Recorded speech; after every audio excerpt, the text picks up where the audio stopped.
Elelewa, ofilalaeu. Elewa, ofilalaeu.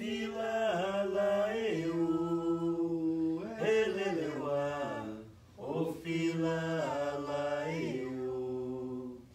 Elewa. Epa, Papá. Enquanto a Vanessa abre ali, a gente pode ir falando.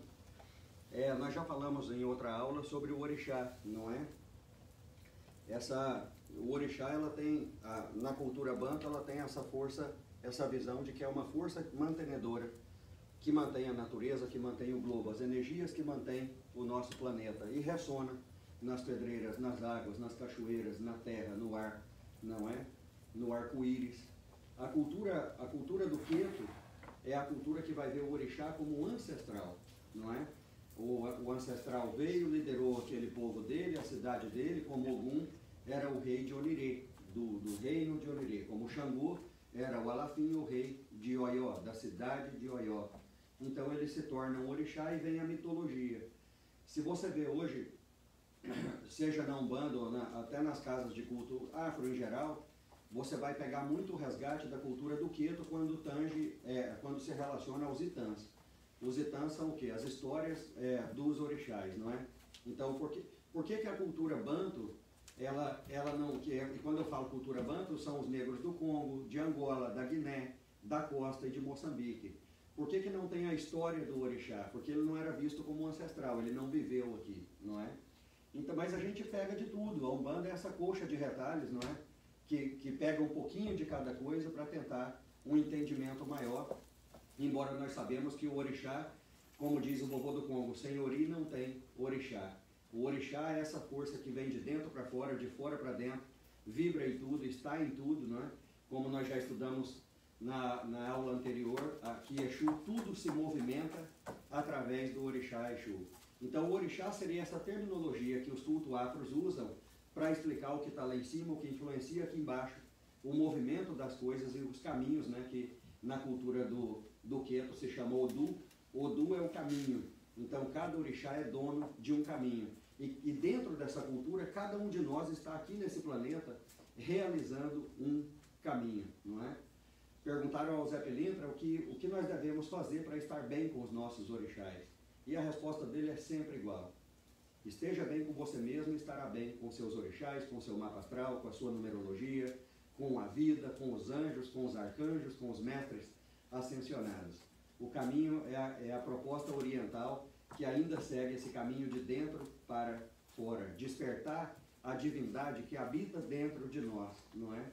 O ser humano, ele vai buscar humanizar a divindade para estar mais perto dela.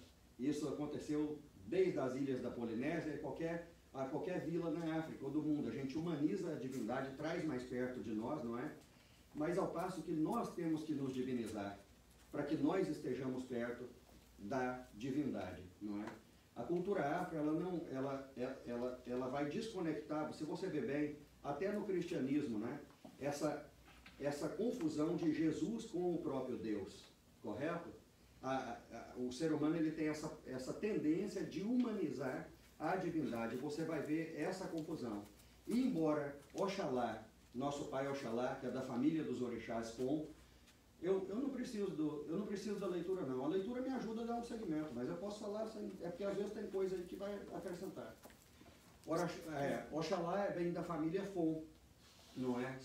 É considerado os orixás do branco, não é? Então quando eu falo desse sincretismo que o próprio cristianismo faz entre Jesus e o próprio Deus, a própria divindade, você não vai ver isso nas casas de culto afro. Embora no sincretismo Oxalá é representado por Jesus. Porque Deus é visto como Olorum, não é? Oi? Tá ótimo. Então Deus é o Olorum. E Oxalá é a qualidade dessa divindade. É o pai das famílias Com. Não precisa procurar mais nada não. O que é? É só abrir aqui que eu começo a ler e a gente vai. É porque ele quer o celular dele. Segmento. Não, eu preciso do seu celular, meu filho. E seu celular? Passa pra cá, eu não sei do meu celular. Maravilha. vamos dar seguimento aqui e a gente vai comentando. Você sabe uma coisa que, antes de falar sobre Oxalá, que eu acho importante a gente ressaltar, não é? Porque quando eu vou falar aqui sobre o orixá, todo o estudo dos orixás da nossa página veio de um estudo de antropólogos, de pesquisadores. Não é? O estudo que você tem do orixá, a maioria deles, como Pierre Verger, Benistes, eram estudiosos da cultura.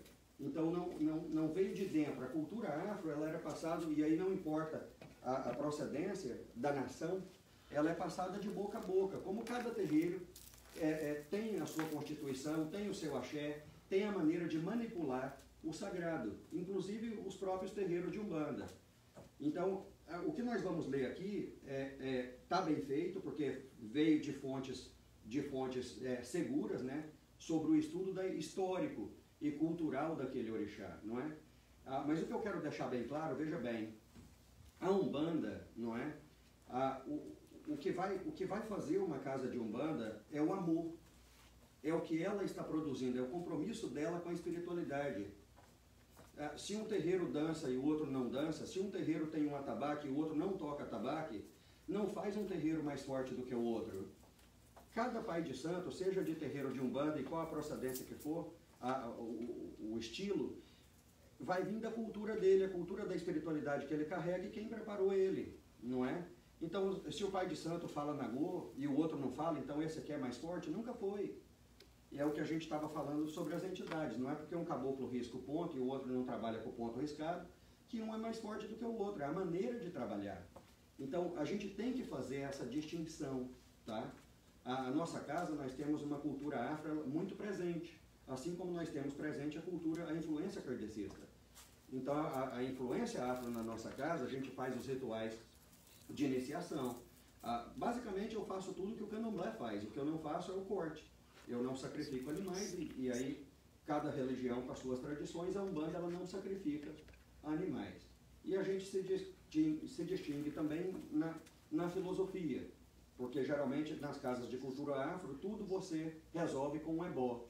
Então a minha vida não está porque você não está bem com o seu orixá. E a gente já falou sobre, e podemos falar mais sobre oferendas e tudo, fazer uma aula só disso, mas aquela oferenda é para a pessoa. A oferenda, nós queremos atrair a força daquele orixá, porque a pessoa está faltando aquela força, não é aquela troca, eu estou pagando para receber. A Umbanda ela tem essa filosofia de que para que algo mude, nós temos que mudar. Nada vai mudar se nós não mudarmos a nossa mentalidade. E às vezes, se a pessoa coloca a fé dela dessa maneira, ela pode se decepcionar. Então quer dizer que se a sua vida não está boa, os seus orixás e os seus guias não estão te ajudando? Peraí, mas a Terra não é um plano de provas e expiações? Então, às vezes, até dentro da fé, a gente pode causar uma confusão. Quando a gente faz essa transferência de valores. Nós precisamos de ter autorresponsabilidade. Nós precisamos de buscar aquilo que está nas nossas mãos. E sim, o orixá ele vai nos ajudar. O orixá é o ar que a gente respira, é a água que a gente bebe. Aquela palestra do Vovô do Congo, né, que está gravada aí, muito linda. A explicação do Vovô do Congo, a explicação do seu Zé Pilintra, está muito boa também. E sobre o orixá, né? E o Vovô do Congo falou tão bonitinho, que ele falou que o orixá está no chão que você pisa, no ar que você respira, na água que você bebe. Então é importante a gente fazer essa distinção, não é? O orixá, a Umbanda vê ele como essa força. E de novo, a gente aprendeu a rezar com a cultura católica, então a gente vai ter essa tendência assim de humanizar. Ô meu pai Ogum, me ajuda, como se ele estivesse em cima do cavalo, por causa do sincretismo. Mas não é assim, o Ogum está dentro de você. Ele está aqui, não é? As culturas orientais, não é? O budismo, as culturas chinesas de Confúcio, Lao Tse, todas elas iam trabalhar essa força interior acoplada com essa força externa, não é? Você vai ver a relação de Oxalá, por exemplo, com o próprio, na trindade do hinduísmo, né? Que é Vishnu, Shiva e Brahma. Então, Oxalá, ele seria o Brahma, ele seria a força que contém. Shiva já vai modelar muito o que representa a força de Exu, que é a roda da vida, né? Tudo se transforma através de Shiva. Então você vai ver isso, é nomenclatura, mas o que sempre foi, não é? O que é sempre está aí. Então, quando a gente vai ler aqui, nós estamos falando de uma tradição. Mas é importante na nossa cabeça ter essa distinção, correto? Muito bom. Então, vamos lá, né? Oxalá é o orixá maior. Seu nome tem como uma das interpretações a junção de duas palavras, orixá nilá. O significado significando esta última grande, maior, também conhecido por isso, por orixá ou ainda por Obatalá, Obá, rei, senhor do Alá, do pano branco. Porque ele era a família dos Fon, né? A família dos brancos, orixá Fonfon. O nome que faria referência ao papel fundamental de Oxalá como orixá primordial e que na tradição iorubá é representado pelo branco, símbolo da pureza e do divino. Orixá, orixanilá, orixalá, obatalá, oxalá simbolizam um elemento fundamental do começo dos começos. Essa massa de ar, a massa da água, a massa dos elementos que deram a origem das formas na sua essência. Os orixás Funfun são os seres que manipulam e têm o domínio sobre a formação dos seres deste mundo. Os Araie e também a formação dos seres do além. Lembra que no estudo de Exu a gente lembra da história, né? Que Oxalá estava fazendo os homens, e aí Exu vai para a casa de Oxalá, fica um longo tempo, não fala nada, e aí vai pegando a confiança de Oxalá, e então Oxalá começa a dar obrigações para Exu, e aí vocês lembram da história do Itã de Exu, né? Até ele dá uma casa para Exu na encruzilhada e pedir então que antes de entregar para o orixá, primeiro entregasse para Exu. E daí vem essa conotação, essa filosofia que antes de Exu ninguém come. Primeiro você entrega aos seus guardiões, não é? Estabelecendo os níveis de existência, foi ainda com o Opá Oxorô que ele furou o Obi-Opirê, a palmeira, e bebeu da sua seiva. Foi esta violação que o deixou sem forças. Impotente, o mito que diz que como foi se estivesse bebido o seu próprio sangue. É porque na tradição da formação do mundo, a cultura afro vai ver o mundo como uma cabaça, não é? E essa cabaça é dividida em duas.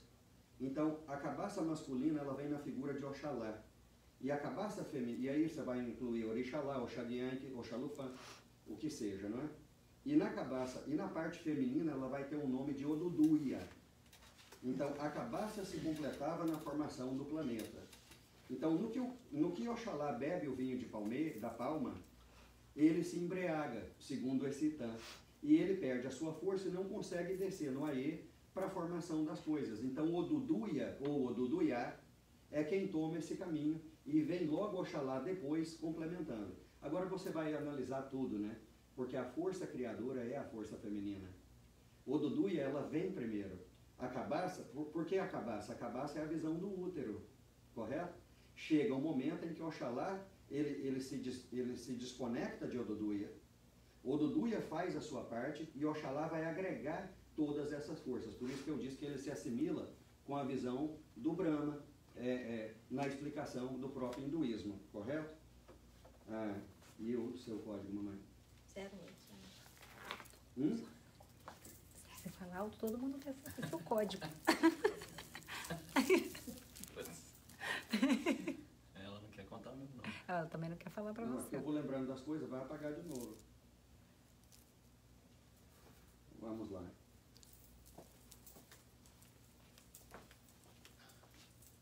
O arquétipo dos filhos de Oxalá são as pessoas recatadas. Aí vem uma outra história, não é? Depois você vai ter que abrir. Porque essa cultura afro, você tem essa coisa do orixá mantenedor, essa explicação do orixá força, o orixá que sustenta e que mantém e que vibra, e você tem um estudo através do orixá, como eu disse na introdução, que cada orixá tem um odu, ou seja, tem um caminho. E cada pessoa na Terra está num caminho que pertence a um orixá, e aí é os filhos de cabeça. Quem é seu pai de cabeça, quem é sua mãe de cabeça. Outra coisa, tem terreiro que não vai ver pai de cabeça, mãe de cabeça, tem terreiro que o pai de santo não joga o búzio, e entra na introdução nossa. Não tem nada de errado. Todo mundo é filho de todos os orixás. É como a astrologia, não é? Cada signo tem a sua personalidade, mas não existe uma pessoa como a outra. São tendências, é uma maneira de observar aquilo.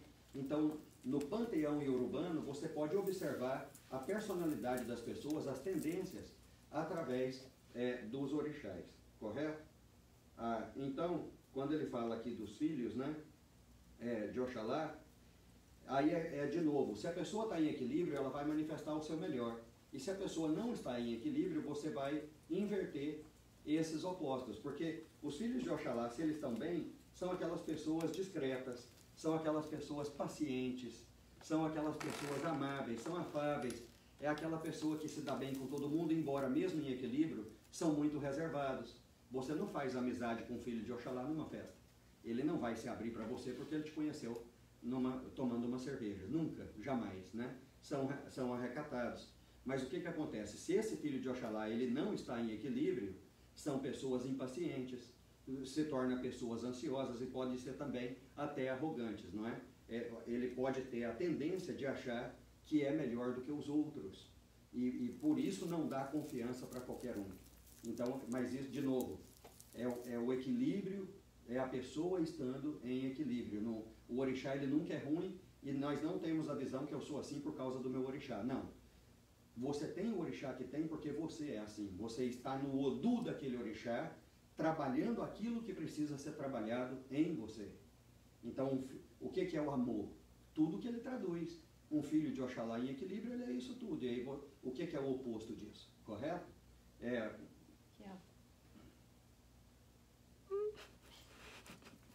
Peraí.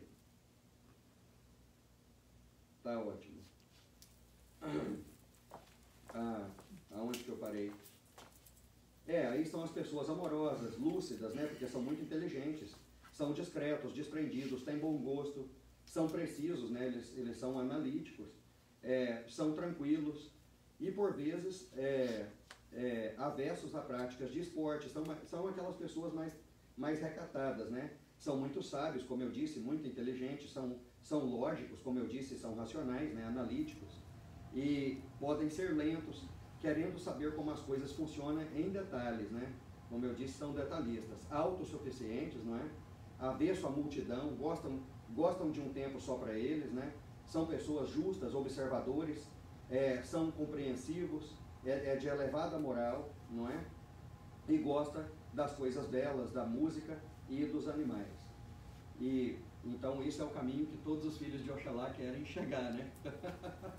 Porque até atravessar esse caminho todo mundo é ser humano. O mais importante da nossa evolução é reconhecer que nós não somos perfeitos e deixar de cobrar.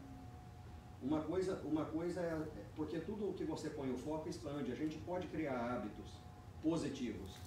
Nós temos que nos conhecer. Nós temos, em vez de nos cobrar e comparar com os outros, a gente não é melhor do que ninguém, não tem ninguém melhor do que nós. Nós somos seres únicos. Então não existe uma competição. Eu tenho que trabalhar para que eu seja melhor. Correto? Toda vez que você não estiver sendo a sua essência, a sua vida não vai estar no lugar. Toda vez que você não for a sua essência, você não estará feliz. Se a essência dos filhos de Oxalá é essa brandura, e tudo que isso significa, a paciência, a tranquilidade, não é? Se ele não está experimentando isso, ele não vai ser feliz. Porque essa é a essência desse Odu, desse caminho, não é? Mas a gente tem que aceitar que nós não somos evoluídos. Nós estamos aqui para aprender, para crescer, não é? Uns com os outros e as oportunidades que a vida vem nos dar, correto?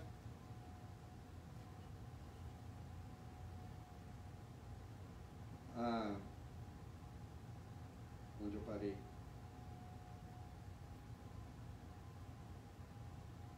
Tá. Oxalá representa o princípio masculino fundamental em sua essência. Lembra que eu falei da cabaça? De Oduduia, Oduduyá e Oxalá? Então ele representa o princípio masculino e fundamental e tem por relacionado também com o princípio feminino fundamental oposto, chamado de Oduduia. Porque é como se os dois fossem um só, correto? E se dividem na criação. Lembra que o orixá não tem sexo. Você olha o pai e a mãe no sentido de polaridades, o ativo e o passivo, o masculino e o feminino, o yin e o yang. Você lembra que até a teoria de Confúcio, a teoria do yin e do yang, eles se misturam. Quando, por exemplo, o dia é Yang, a noite é Yin. Mas depois do meio-dia, já começou a hora do Yin. Um mistura dentro do outro. E Oxalá com Oduduia, na essência, como eles viam isso, que Oxalá se divide no masculino e no feminino, não é que ele é hermafrodita, porque ele não tem sexo. Mas foi essa força da criação. Ele teve que se dividir para gerar, não é? Eu perco onde eu estava. Tá, por isso, na mitologia... Os dois estão sempre em guerra, envolvidos em disputa pelo controle da criação, ou simplesmente buscando se sobrepor um ao outro em importância. Por coincidência ou não, foi o princípio masculino que assumiu maior importância tanto em nosso culto, quanto na maioria dos grupos que trouxeram essa influência para o Brasil, ficando o culto ao Oduduia praticamente esquecido. Olha só, para os latinos não, tá? A cultura do Caribe, o Oduduia, ela é bem presente, tá? Na verdade, no sincretismo católico, que também houve no Caribe, nos negros do Caribe, daí gerou o que para nós é o candomblé, no Caribe é a santeria, Oduduia é São Francisco. São Francisco, você não vai ouvir falar de Oduduia na Umbanda, e como eles falaram aqui, muito esquecido. Tá mais na mitologia, você não vai ver um candomblé trazendo do Roncó, saindo um orixá vestido com um Oduduia. Você vai ver Oxalá na sua masculinidade, ou na figura de Oxaguian, que é o Oxalá novo, guerreiro, né? Ou na figura de Oxalufã, que é o sábio e o orixá velho. O branco representando a criação e o poder genitor, tanto masculino como feminino. Cobrir isso aí. Parece acentuar ainda mais essa unidade.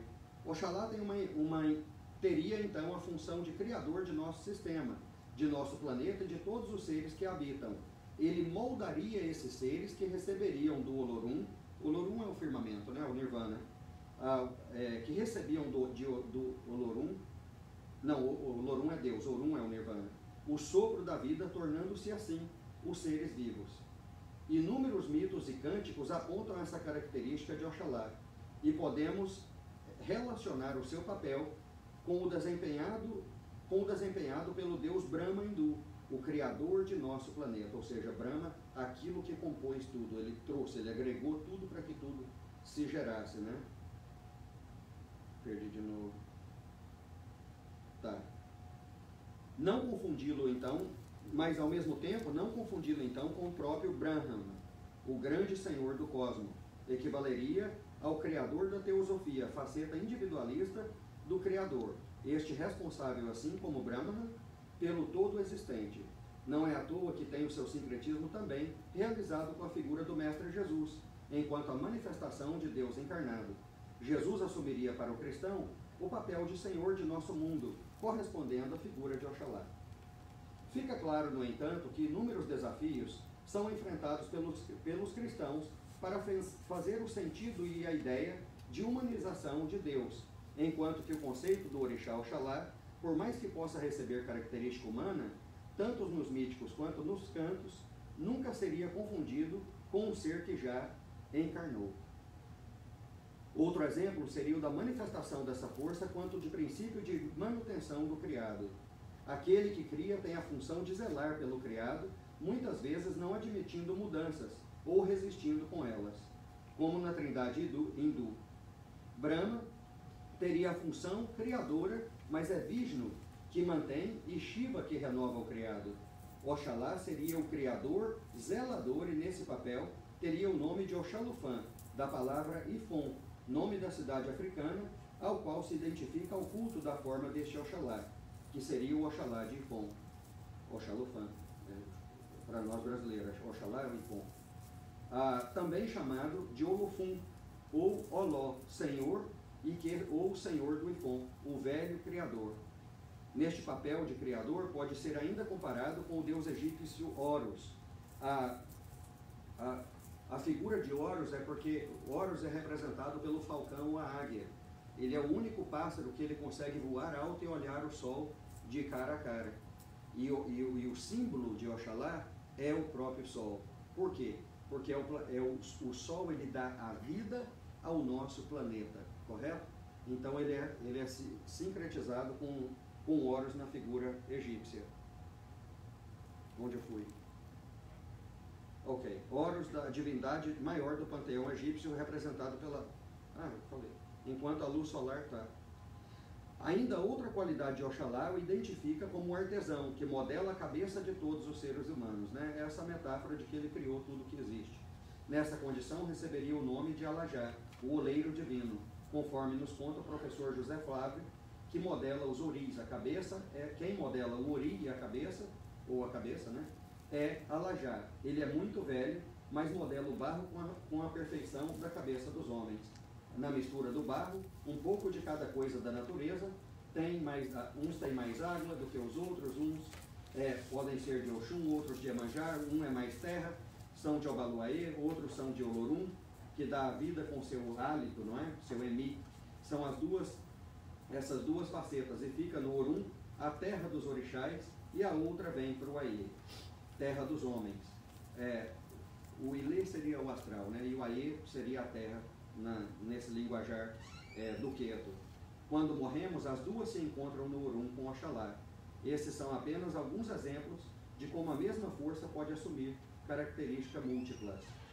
Bom, e na Umbanda, não é?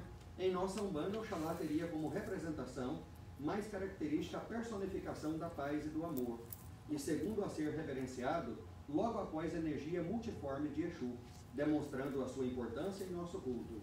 Nada existe acima do amor, nenhuma meta é mais elevada, nenhum entendimento é mais valorizado, e por esse motivo, a primeira guia que o médium recebe em nossa casa é a guia de Oxalá, a primeira a ser confeccionada e a primeira a ser colocada para que simbolize que estamos fazendo com amor e por amor, e que isso deve estar presente em qualquer trabalho que possa ser realizado corretamente.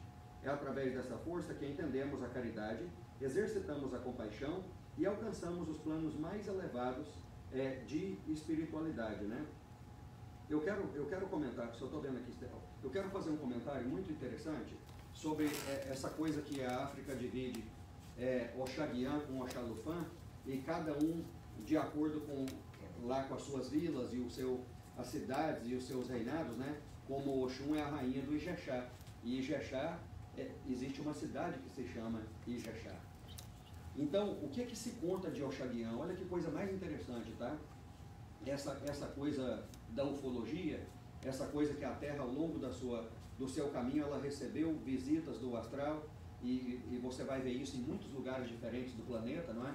A gente pode fazer depois uma aula só sobre esse tema, mas olha que interessante. Oxaguian, ele que traz o Iame. Ele traz o Iame, ele ensina o povo dele a plantar e a cultivar o Iame, e aí ele vai embora. Ele se encanta, ele vira então um orixá.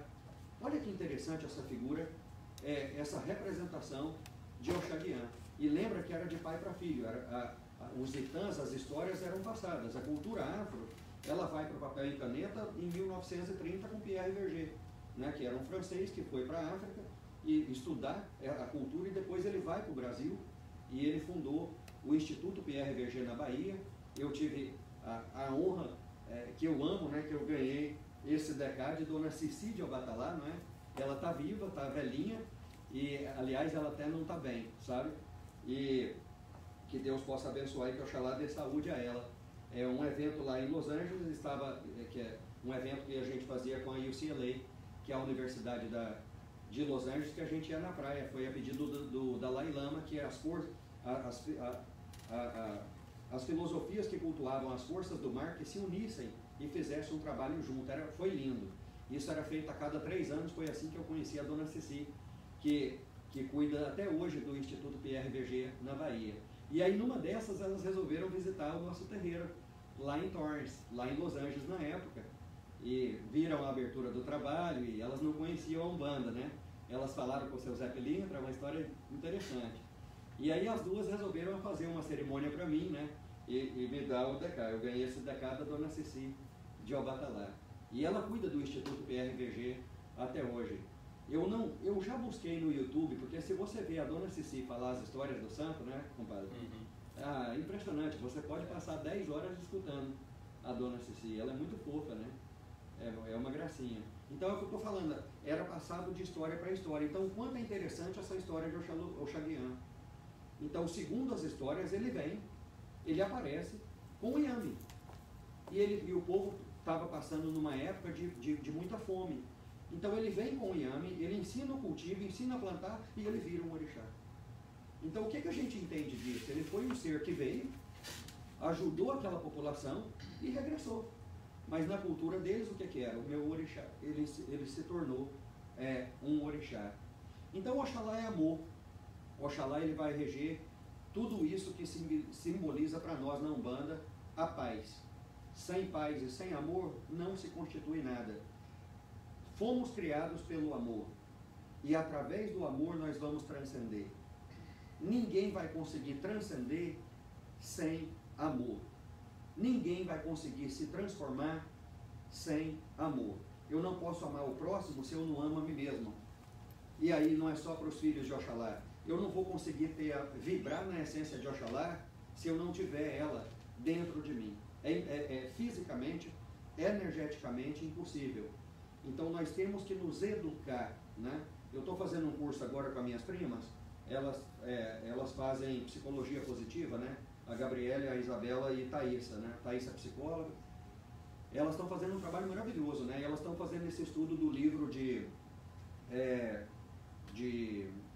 da comunicação não violenta, não é? E é o livro americano. Como é que é o nome do autor? Marshall Rosenberg. Marshall Rosenberg, né? O livro está traduzido em português, mas é sobre a comunicação violenta. Cada capítulo dá um tapa na cara da gente, né? Porque a nossa comunicação, ela ainda é violenta em relação aos filhos, à esposa, em tudo, né? Cônjuge, relacionamento de trabalho, a gente ainda tem essa aspereza dentro de nós, essa defesa, e às vezes tem que atacar para defender, não é? O quanto a gente ainda tem que se evangelizar, o quanto a gente ainda precisa se educar. E aí mostra onde nós estamos na evolução. Mas é só o amor que vai transcender.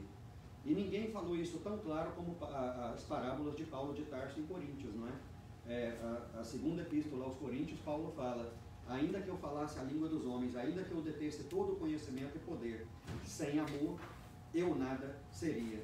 Então, Umbanda é paz e amor.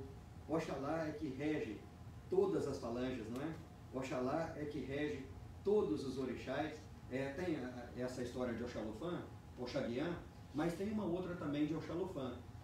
Diz que Oxalufã, ele chega nessa cidade, Ifon, que ele se torna o rei, e ele pede um terreno, não é? Ele pede um terreno, então deram um terreno para ele. E ele começou então a cultuar, a plantar naquele terreno. E aí ele precisava de ajuda, não é? Ele precisava de ajuda e ele contrata um rapaz que chegou oferecendo trabalho a Oxalufã. E ele ficou impressionado, porque o rapaz fez uma casa linda e foi rápido, né, com muita destreza. E ele entregou a confiança nesse rapaz. Só que essa pessoa estava lá porque ele queria matar Oxalufã. E ele faz. E ele vai e ele mata Oxalufã. Só que ele mata Oxalufã e ele espalha os pedaços de Oxalufã pela propriedade de Oxalufã. E agora Oxalufã sumiu e ninguém encontrava Oxalufã. Então o que acontece? Quando conseguem juntar, que foi descobrir onde estavam os pedaços, e juntou tudo, segundo essa mitologia, de cada pedaço gerou um orixá. Agora olha só a maneira de explicar, né? Já começa pela cor, tá? Qual é o aspecto das cores? Todas as cores refletem do branco. O orixá, porque vamos ver o orixá como um arco-íris, né? Oxalá gerou isso, correto? Então, essa é uma simbologia, né? Conta a história, foi contada dessa maneira. Então, que quando juntou os pedacinhos, cada pedacinho virou um orixá. E aí eu lembrei da história do branco também. Mas a gente pode falar do assunto a noite inteira, eu gosto muito. Mas o que a gente tem que entender é criar as distinções, não é? Saber analisar as coisas sem fundamentalismo, sem fanatismo, entendeu? A gente usa a teoria árvore para um entendimento. A gente podia estar aqui estudando o budismo. A gente podia estar aqui, por exemplo, com o Livro dos Espíritos, estudando a relação dos dois mundos, tá? Tudo é conhecimento que traz a uma visão melhor de nós e de onde viemos e de quem nós somos. Como é que eu vou explicar sem ofender a crença das pessoas? É porque eu sou um líder espiritual que não acredita em religião. Não sei como você vai entender isso, tá? Não sei como é que você vai absorver isso. Mas eu sou um líder espiritual que acredito na religiosidade. Tá? Eu emocionei agora. É que seu Zé Pilintra que me ensinou isso, né? Seu Zé Pilintra falou que religião é uma coisa e religiosidade é outra, né? Completamente diferente. Religião é a maneira que o ser humano criou de comungar com o divino. E religiosidade é a sua intimidade com o divino. E aí não importa o caminho que você escolheu. Qualquer caminho é bom, desde que leve a você a uma transformação, a um entendimento melhor de si mesmo e que seja um caminho que te completa. Isso tem que estar muito claro. Nós devemos ter espiritualidade, nós devemos ter religiosidade dentro de nós. E aí vem a mediunidade. E através da mediunidade é a prova viva de que a alma é eterna. E isso você vai encontrar dentro da Umbanda, porque aí vem aquele caboclo que não tem a tradição dos orixás. E aí vem aqueles pretos velhos, a mãe velha, que é completamente afro. E aí vem o povo cigano, que é uma tradição completamente oposta. E aí vem os médicos espirituais, que não entendem nada de magia cigana. E eles mostram na manifestação que você leva as suas crenças. O preto velho está sentado no topo com o rosário na mão. Agora, tem problema isso? Claro que não. Nunca teve. É a fé daquele ser. A Umbanda, ela cria condições para que o ser espiritual manifeste a sua essência na caridade. Um sabe fazer uma coisa para ajudar o povo, vamos embora. O outro tem uma outra manifestação de trabalho, vamos embora. A Umbanda, ela abraça todo mundo e fala, é para levantar o povo, é para ajudar, pode vir para dentro que nós vamos fazer. Eu não duvido nada se daqui a pouco não esteja tendo aí gira de ETs, viu? Não, Umbanda, não vou assustar não.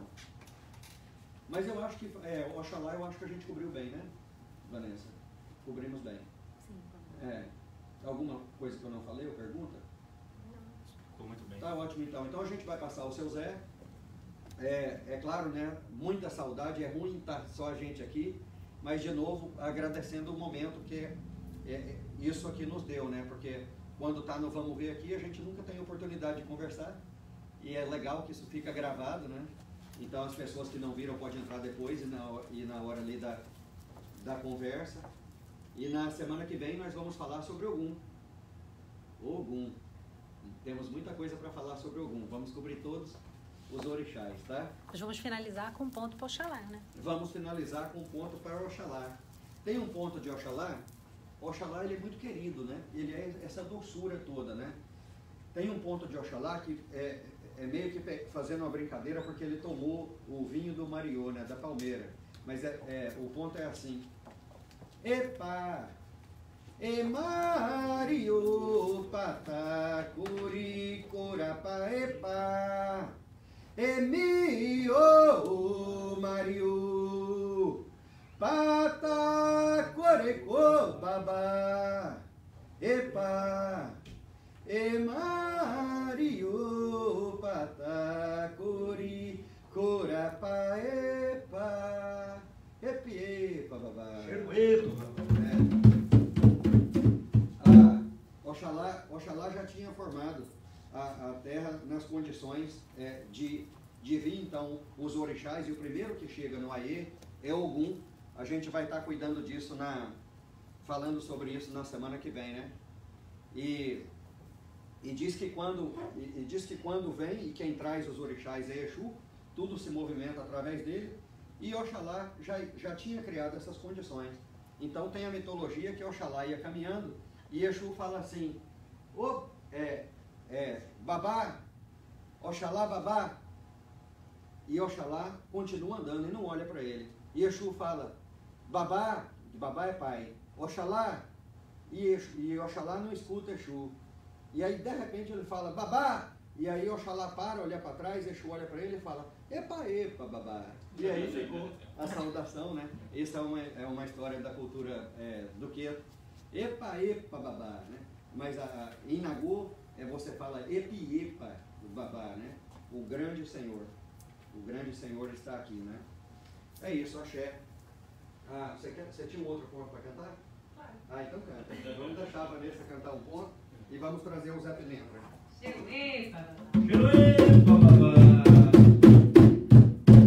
Maior que Zambi, maior que Oxalá, procure nesse mundo, não encontrará.